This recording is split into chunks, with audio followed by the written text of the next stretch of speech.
Uh, Hi everyone, welcome in the next day of WDC, where we will invite you to listen to our last panel discussion, which is about the particular important topic which we all discussed during the online era, and it's about the impacts of online debating on underrepresented circuits, struggles and opportunities, but also overall what sort of disadvantages and advantages we gain, and how to make the transition to the in-person debating for the next events. So we invited a couple of speakers from different circuits to share to us their experience, to talk about their societies. And I think the good starting point, because we have a lot of them and we don't have that much time, will be just to let them tell you their stories in terms of where they're doing offline debating or they were doing exclusively online debating, how the journey looks for them. So I will just pass and start with the people who I'm seeing on my screen in the order. So let's go with the Artem for the start. Hey everyone, so my name is Artem, I'm from Russia, and I've been in debating since 2015, so I've done quite a lot of offline debating before that, mostly in Russian, and joined the international scene later. So I am convening the bid for St Petersburg for EUDC in 2023, but I also did a few major international competitions that I convened or CA'd. And actually a fun fact is that in Russia, we had regular annual online competitions since 2013. So we were quite well prepared to this pandemic. But anyway, I think that's all for the introduction and we can pass on.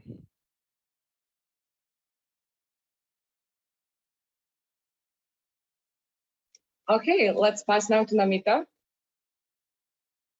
Hi everyone, I'm Namita. I'm from the Indian circuit. I am quite new to debating. I started regularly debating late 2019, so it was only about 4 or 5 comps physical that I was able to go to before things transitioned online. Still remember some of it though, but I was an overexcited novice then. So my views are obviously going to be reflective of that as well. Okay, the next one, we have Tanya. Hello everyone, Tanya here. I am from an all-women university in Lahore, Pakistan, and I have been debating for the past 2.5 years. And I do think that online debating has done like a lot of good things for my circuit in particular because of the things that we have been exposed to, and I am looking forward to maybe going back to like in-person comps or some form of like hybrid model.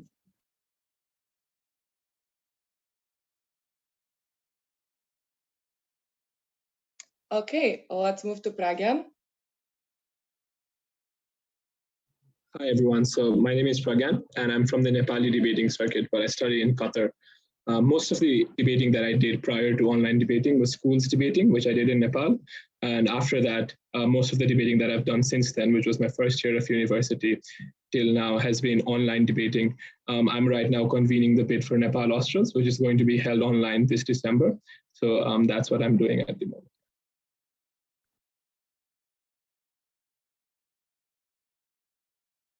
The next we have Alek. Hey, I am Alek. I am from Bulgaria. Before debating went online, I had been to a grand total of 2 international competitions, and one of them was school, so that barely counted. But since then, I have gone to competitions essentially every weekend, and I have racked up a fair number of breaks and speaker awards and stuff like this. So online debating has empowered me to go to a lot more of these competitions. Thank you very much. And lastly, Machari. Hi everyone, my name is Machari. I'm from Kenya in Africa, East Africa actually specifically. I started debating in 2016, 17. I've been into a lot of physical competitions, I think over 50 or 60 of them. And I've also done an equal number of online competitions in the short time that it's been there. So yes, we both experienced in both. I think prior to the pandemic, we never had a lot of online competitions, but there were like groups like Royal Rhetorics that used to have online competitions. But the caveat of online competitions in Kenya, I mean, in Africa, were that they were on WhatsApp. So you can imagine how that goes. I'll leave that to your imagination. WhatsApp debating. All right, I think that's it from me. Okay, so I wanted to talk about one thing specifically, and this is something based on my experience from Poland, based on like a lot of discussion with people. That's online debating, even if increased the accessibility for many people, pushed them away of this because that's lost the sense of the community. People don't think that this is so engagement, so much like fun anymore, or like so fulfilling. Many funding sources were also like online is not the same, it's like less promotion. So there is the reason why I'm the only person representing my country at the World Championships and why we have decreased participation. So the question now is specifically about your circuits and communities, how people take the transition, what are the steps for like moving forward, and how you find out like the recruitment during the online era. So let's go now in the reverse order. So we will start with Machari.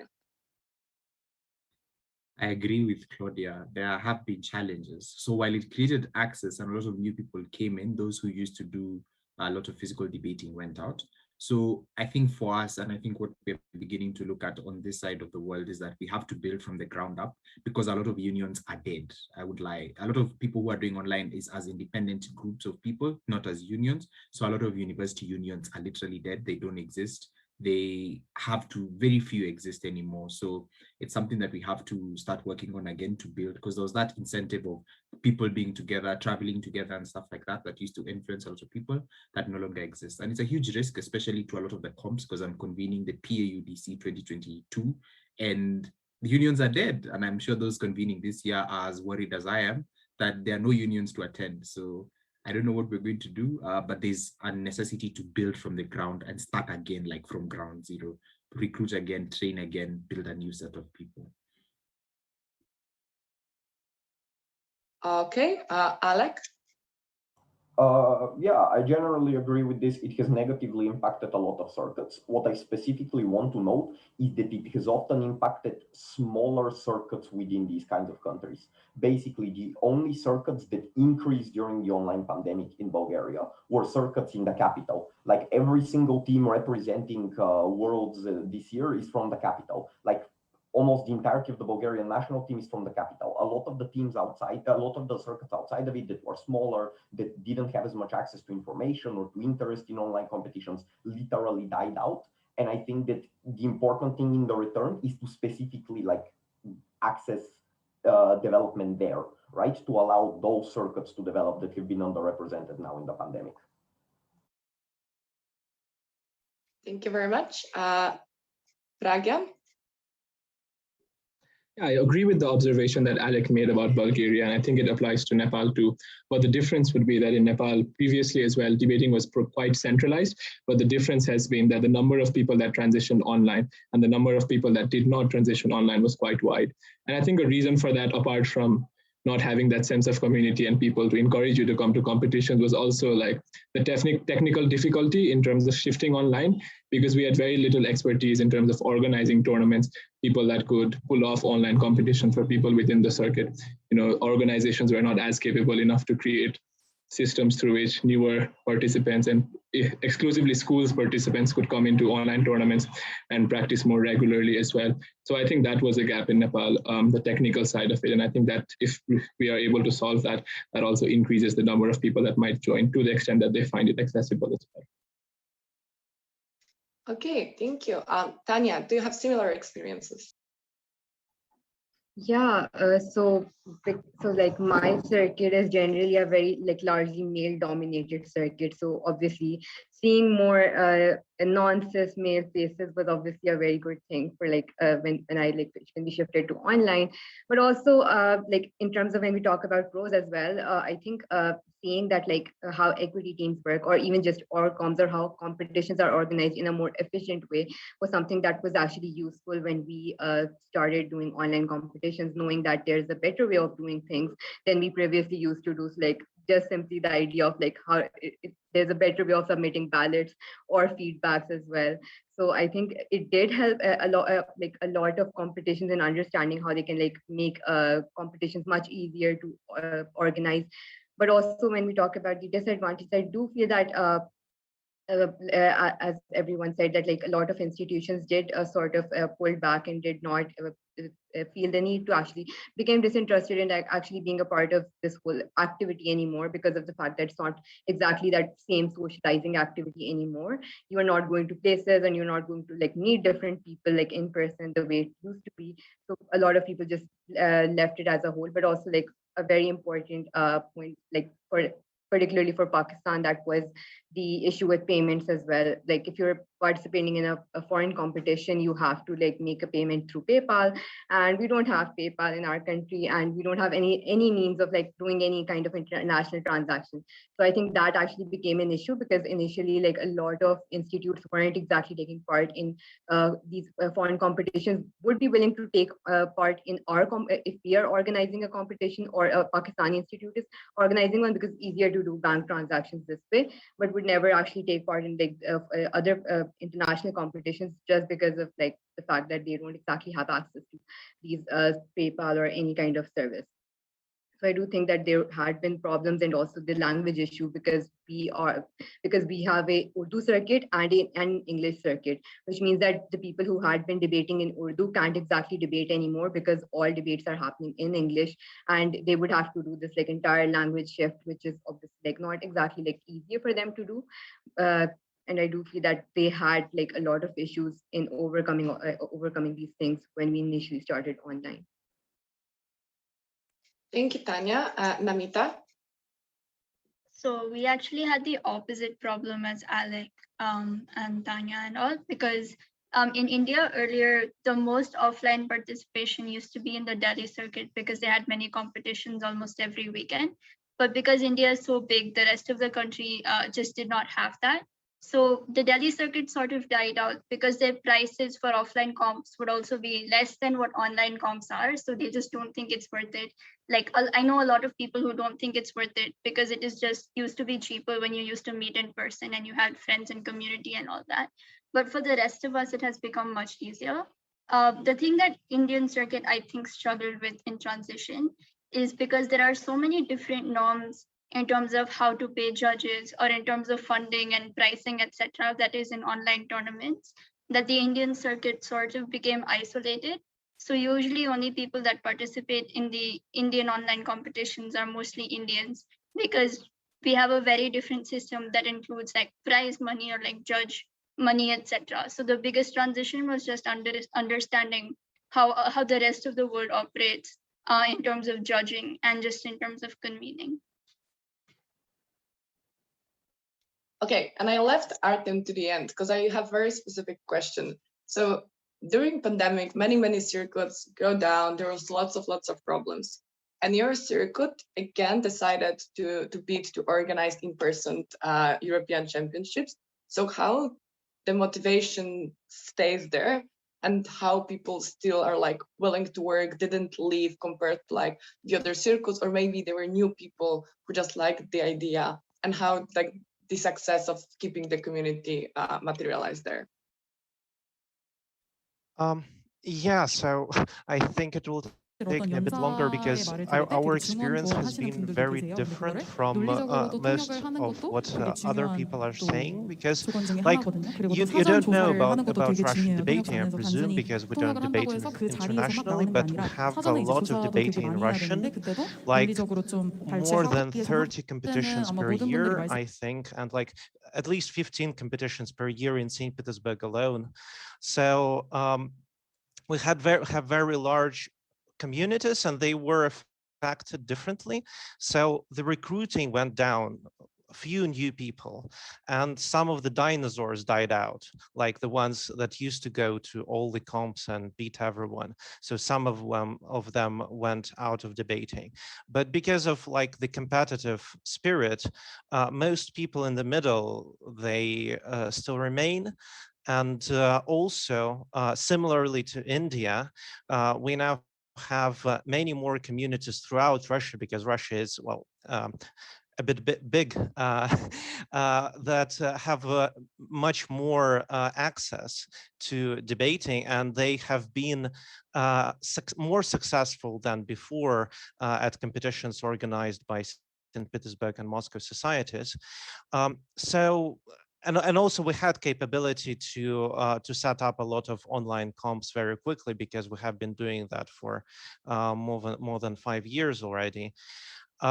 So I think we're kind of lucky in that respect. We did not lose much. We lost 1 year of recruitment, but I think that many societies are going back offline starting September. So our plan is just to have huge recruiting drives, like presentations and show debates and so on, to have more people. Like promoting English debating is a struggle because few people speak the language, but on the Russian-speaking debating, we have adjusted quite well, I think.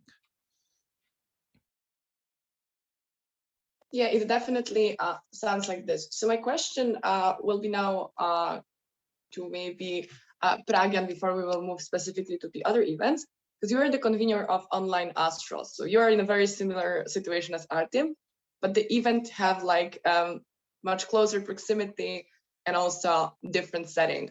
How your circuit approached the idea for the bidding, for like organizing this, and how like people perceiving this as a like a huge success, because we all think that this is like extremely amazing situation. So what's the thoughts about the Nepali Australs?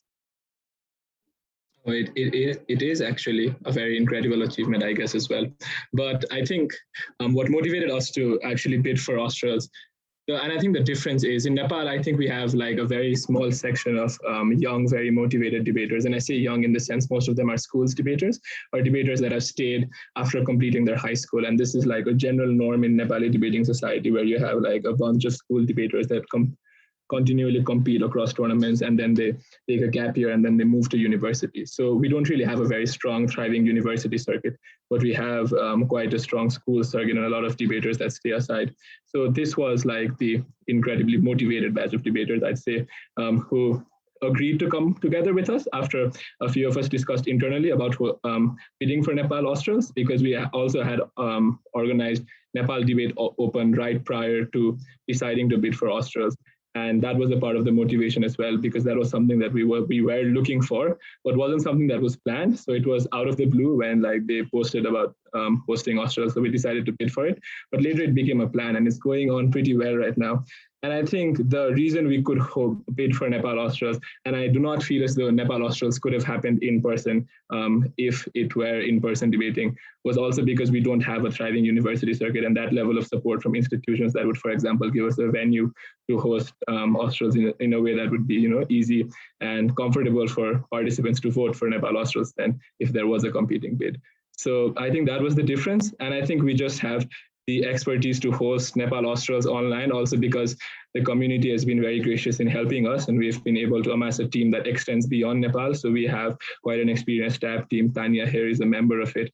And I think that's also a part of what's allowing us to go ahead and make this plan. So the community is certainly excited, but I think it's a certain subsection of people that are working on the bid.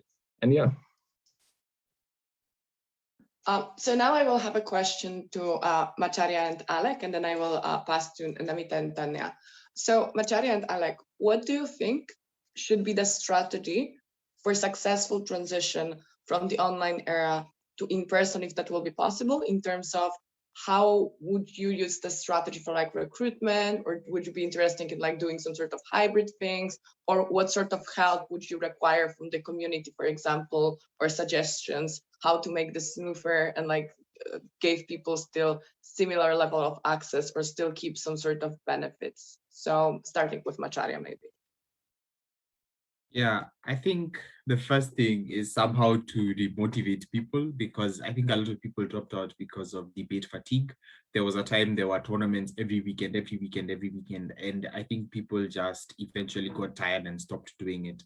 More importantly, I think the best transition model will be, it has to start at a localized level. So at like different countries need to start hosting hybrid or in-person comps, but there has to be physical contact. And we're seeing that in specific countries. I know Ghana has hosted in April and physical comp. They're hosting another one in August. I think Nigeria is doing the same. And we're beginning to see more and more physical comps. The South is still being hit by COVID, so we haven't seen it. East is probably a bit more silent, but we're seeing more physical comps coming back. I think then more hybrid models to integrate the communities again, like across the continent. So just to make sure that you can be physical, but then you also have hybrid models to keep the interaction going on. And then hopefully by next year, the tournaments are the standing tournaments that used to exist, which are the regionals, the major regionals that used to bring communities together. And I think that safety, just knowing that you can attend a physical comp, debate is still fun. You're not going to get sick because this is something that, you know, people are usually afraid of. Then that would be motivate people that by the time maybe competitions next year or the year after are coming physical, they are more likely then to join. So it really has to start from the localized level, rebuilding the societies, getting more physical comps within countries, getting the regionals back because the regionals also died. And then from there, then we can see how to lift the profile even to like the major continental competitions to also being physical, and people are okay with it. Also, this has an impact. I don't know how important it is, but it's also all about vaccination drives. And I think this is not important to debating, but for as long as people are unlikely to be vaccinated, states might be a bit more strict with rules. People might be less risk, you know, less likely to take risks and stuff like that. So that's how I think probably the best model of doing this would work, especially in where I come from. Yeah, I completely agree that like we are talking about the situation when that will be completely possible and safe to do this, not necessarily about rushing up. Okay, Alec? So I think that like we have to accept that we will get to a point where it is safe to do this, otherwise we'll just keep online, right? But I think when we get to this point, two things are important. Firstly, to have in-person local competitions, because this is often the best avenue for like recruiting people or to like give them community, because hey, you can get drunk with your friends at like different cities and stuff. But I think the second most and very important thing is to keep international competitions hybrid or online. The reason why I think this is really important is that certain circuits are just structurally disadvantaged, like always. And basically very good people in them need avenues to like participate in different circuits, because this often allows them to transcend problems that exist in certain local circuits. Like for example, our circuit has a pretty major sexism problem. Like I am not a woman, but like both my teammate is a woman and my girlfriend is heavily involved in debating. So I have noticed these kinds of things. And to allow certain people that are disprivileged or disadvantaged within those circuits to access different circuits, I think it's very important. But yes, it is important to make local competitions in person again, so people can have fun together and have community and we can recruit new people. This is my thing. Okay, thank you very much. Now I would like to ask more Namita and Tanya, starting with Namita. During online era, a lot of circuits, which were usually strongly male dominated, started to have a lot of female speakers, non-cis male speakers, judges. And I think this is a huge achievement. So from my perspective, at least what works for me was the sense of community and like the friends which I made, the experience which I exchanged with lots of people. But I don't know how that works in a different places. And I think this is also quite inspiring for circuits which still like facing that sort of problems. So maybe it will be good to hear firsthand from the India and Pakistan how actually overcome that sort of barriers, like what helped during the online era to change this. So Namita, you can go first. Yeah, so I think like two things. I think firstly, just like not having to ask for permission to travel because of safety issues, etc., has helped a lot. Because like in the past, even if I wanted to travel, like parents would just say no to traveling unless there was other female people, or like other non-cis males traveling with you because of safety issues. Especially initially when you're a novice, your parents don't really want to send you with unknown people. So definitely that is like the biggest thing in terms of not having to travel. has helped you access things. I think the second, and this is very specific to India, is we host Indian Women's Debating Championships every year. And this was a competition that used to run physically as well. But the people usually, again, similar to that is whether you could like travel that far, because they used to host it in like a different city every time. And usually the only people that could access this was people within those cities themselves. But this year, like last year when it happened initially, when things went online, there were about 64, 70 teams that were on there. And a lot of those people, because Indian Women's happened online, were just able to continue and access other women competitions, like Trinity or like Oxford that happened earlier this year and then last year. So yeah, I think the biggest thing is for us to just be able to feel like we have a place of trust, and that place of like security and safety just comes at women's competitions. And once we get that comfort, we're then able to like perform better in mixed competitions as well, because we're not so worried about things. But yeah, that's the first thing. And second thing I would probably say is just being able to see like the achievements of different individuals that otherwise we would not see. So for example, usually like the big competitions in India, when they were running physically, they would call like international CAs for like women representation. And that was great. But now it feels like even better to know that we have worlds breaking judges and we have like ABP breaking speakers, all of these people who are non-cis male within our circuit as well. So hopefully that can also shift in terms of inviting local people to now run these competitions. Okay, Tanya, it's time for you. Yeah. So I do agree with Namita regarding the conveyance issue. Like it's actually very exhausting to keep like every week, a weekend asking for permission that you want to go so and so place. In my case, because the like most tournaments are happening in Lahore, so it doesn't exactly.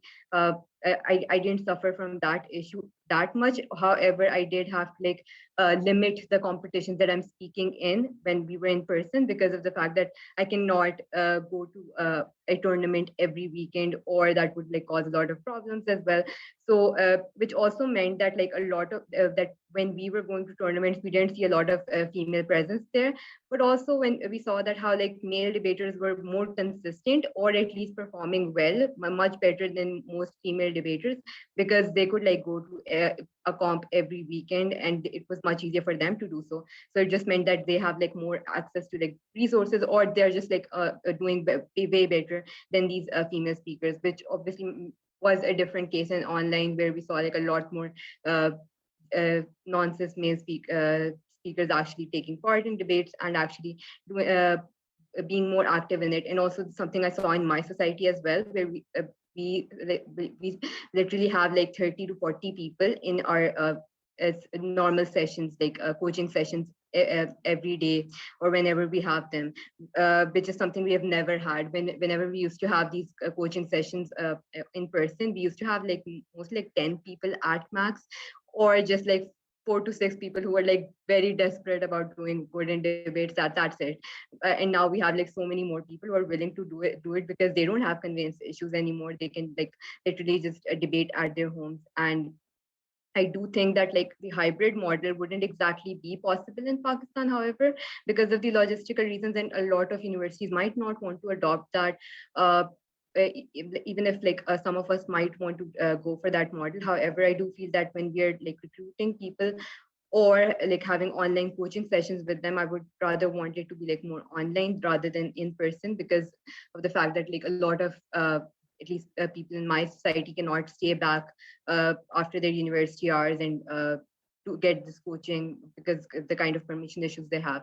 So I would probably want even if it's not a hybrid tournament model, at least a more hybrid model in terms of how we debate or how we conduct debate activities in general. So maybe workshops and sessions, etc., being online, but even if it means like having physical tournaments.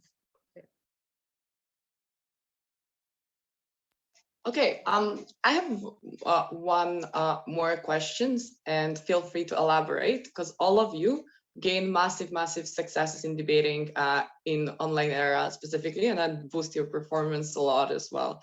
Can you tell us which resources or like which parts of online debating help you gain the most? Where they're like workshops, where they're like participating in competitions, where that's some sort of spars, where like just like exchanging the experience with the community from the other regions? Because for me, when I entered the online debating, I never was close with like the Asian circuit, or I never knew many African debaters or people from Latin America or from any other region, specifically because I only participate in WDC once, and the people who I saw in European competitions and near me were having different style of speaking or like different style of coaching. So I think just exposure to some sort of specifically debating in Asian competitions or judging exposed me to completely different view how people approaching like the religious topics or like the other types of IR and what sort of knowledge. So I'm interested in each of you experience how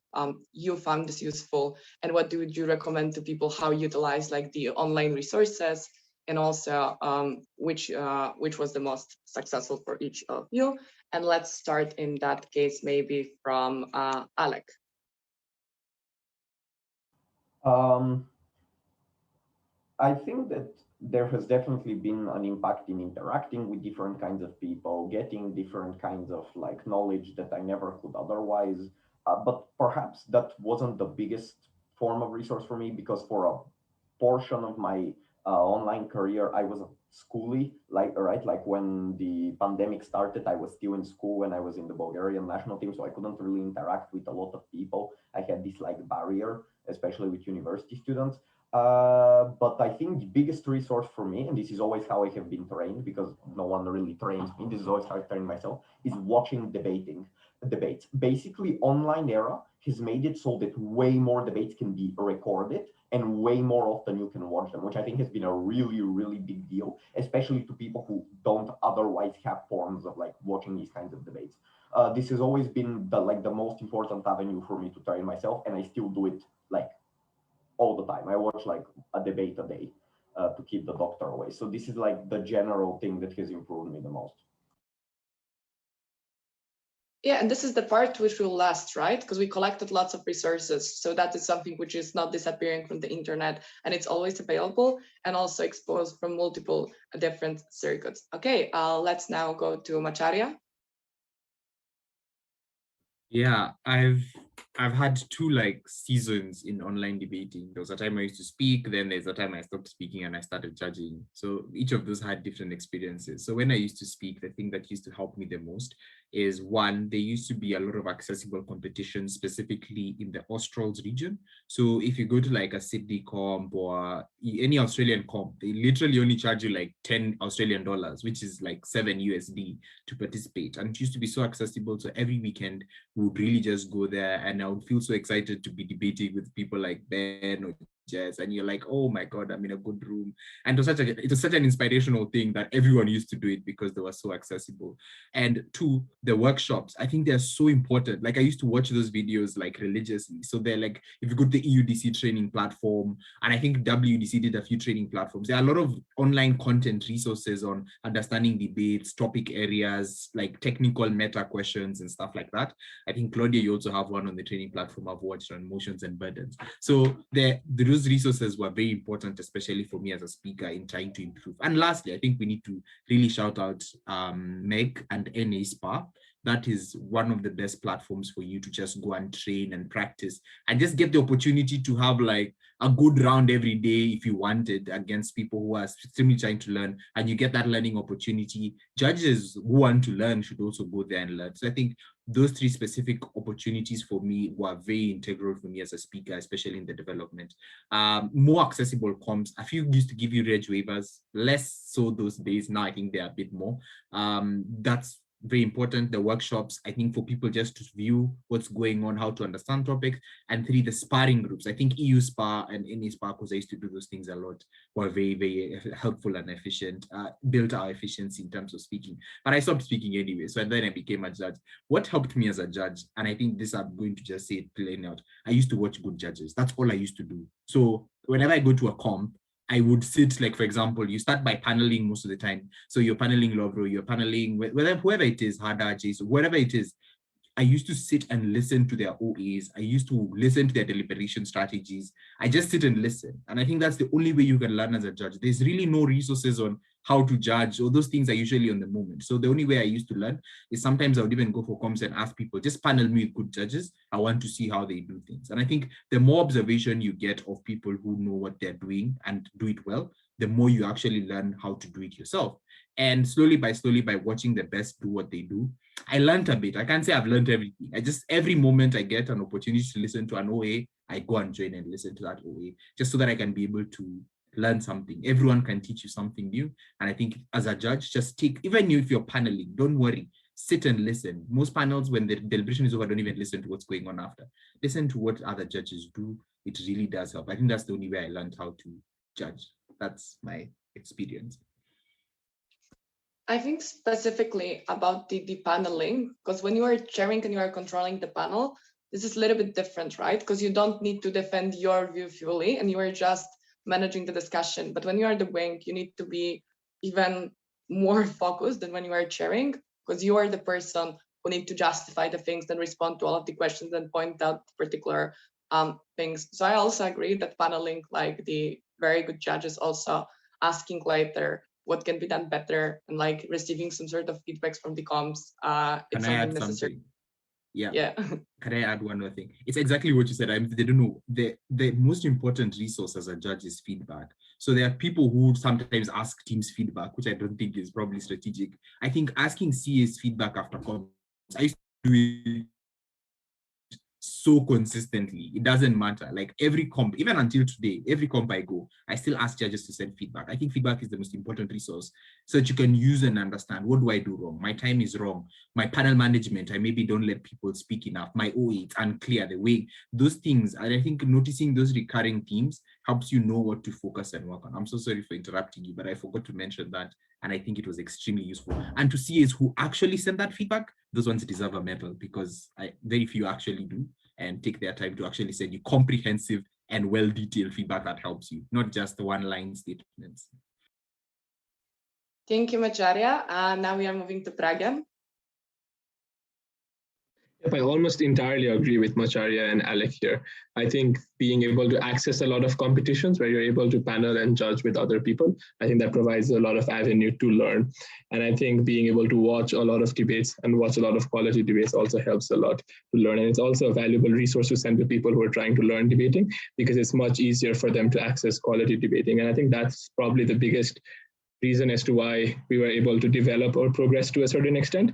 The fact that we could compete a lot more often and compete with many different people and a lot of qualified debaters who've debated a lot regionally and debated in a lot of majors. This was not something that Nepal had the opportunity to do, or debaters from Nepal had the opportunity to do, particularly because we did not have a lot of debaters going to majors or doing extremely well in majors to the extent that they could come back and teach their circuit and so on. So I think that's a part of it. And I think a second reason for it is also because ORCOM started reaching out a lot more to our circuits, because it's easier to get us, and it's easier, like it's a good pool of participation, because a lot of people want to debate and a lot of people want to compete, so they're willing to go to weird time zones as well. But these are things that are beneficial as well, because then you are able to access a lot of training platforms and videos and workshops, and then just the proximity that you can develop with each other and the closeness that we can share as a circuit and with people, being able to just ask questions over Messenger.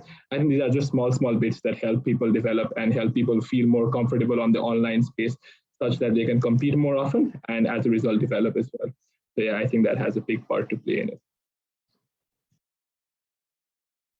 Okay, let's now move to Tanya. Yeah, so a very interesting thing that I noticed when we started online debating was that every circuit literally had a Facebook group and Pakistan didn't have one. And I had been ranting about it for a very long time, that why do we not have something that eases communication between people, or just outside of our circuit as well. And then one day someone just said why don't you make one? So I just made that group, and we just started communicating this way. But also what it did was that we started sharing resources and other information as well.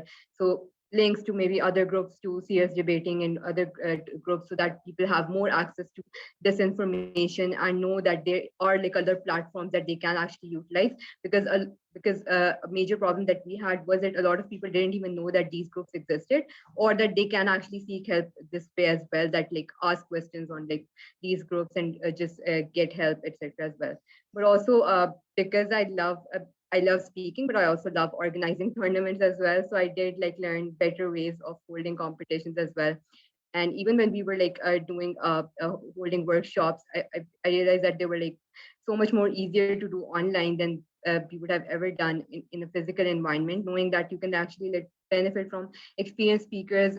Even when we like recently did our workshop thing, that I actually told what am I, or what my partner, or what some of the debaters from my society are actually looking for in particular. And I think it was Hamza's workshop, and he just molded that the title and everything, and whatever contents that workshop was going to have according to what I told him. So I think it does help a lot in knowing that like there are a lot of ways you can actually access information, even if there aren't enough experienced people in your circuit or society. There are so many other ways of doing it. Claudia and Jess have been very helpful as well. I've like literally reached out to them on so many occasions, and they have like literally responded to every time and helped out whenever it was needed. So yeah, I do think that this has like there have been like a lot more ways of accessing resources through like privately asking people as well.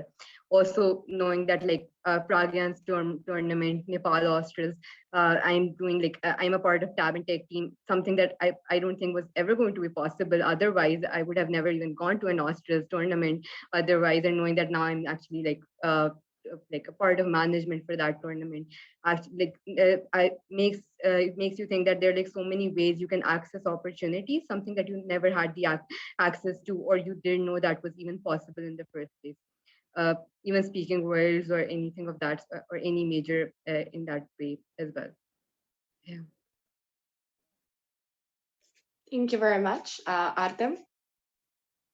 Yeah, so I think that previous speakers have already covered like everything there is to like the benefits of online debating, and those that I also have been able to experience.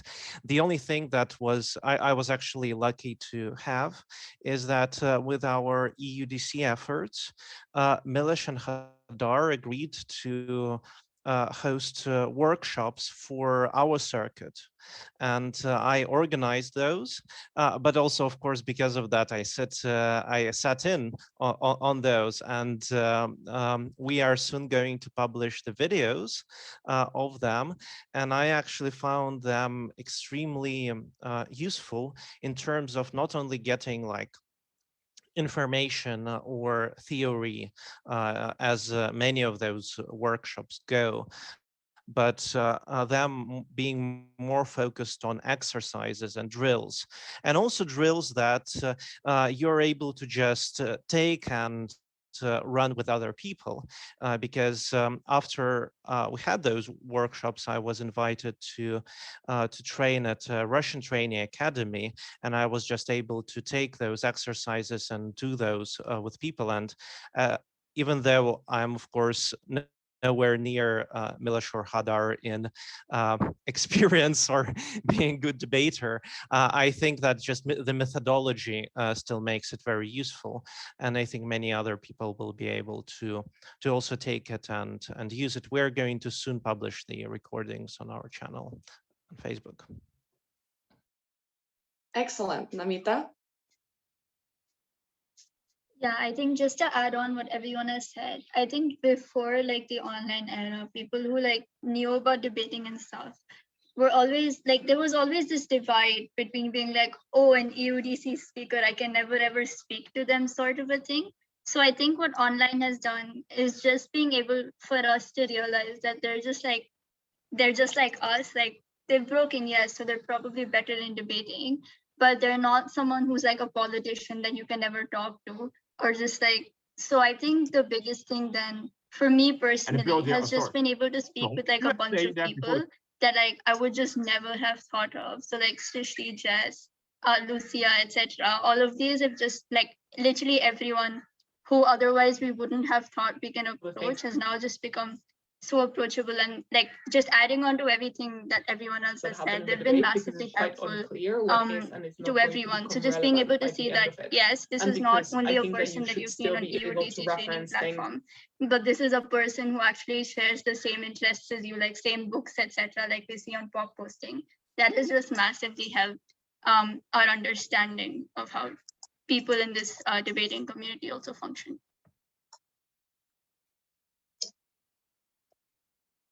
Yeah, I think this is all very useful. So thank you very much for sharing all of this.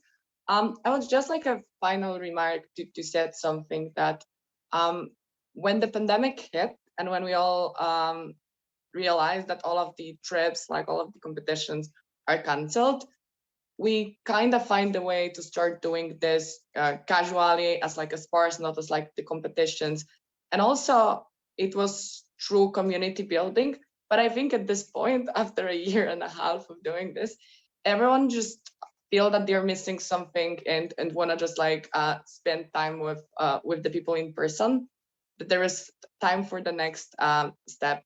So I think we gained so much resources and so much advantage now that it will be much easier for some people now to join worlds or like to join some sort of international events. And I think the whole community and the all circuits heavily contribute to this, and organizing the events across the world, having different speakers, having different representation. I think this is something which we all should be grateful.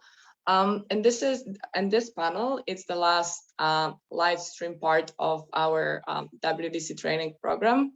So we are extremely grateful. So I will use this opportunity, if people will be watching this, to say to all of the panelists from today's panel, to all of the panelists from the previous panels, to all of the people who agreed to make the briefs, to all of the people who agreed to speak in demo debates or to make quick workshops. Thank you so much, because these resources will be definitely valuable for the community. I listened to lots of excellent stories to the people who I extremely respect, and I think it's great project what we end up having together and multiple people being involved. So thank you very much for your time. This is not the end, because we still have to post equity workshopping, which is something which we didn't announce before, but will be done by Sharmila. So we will find this on the Korea page.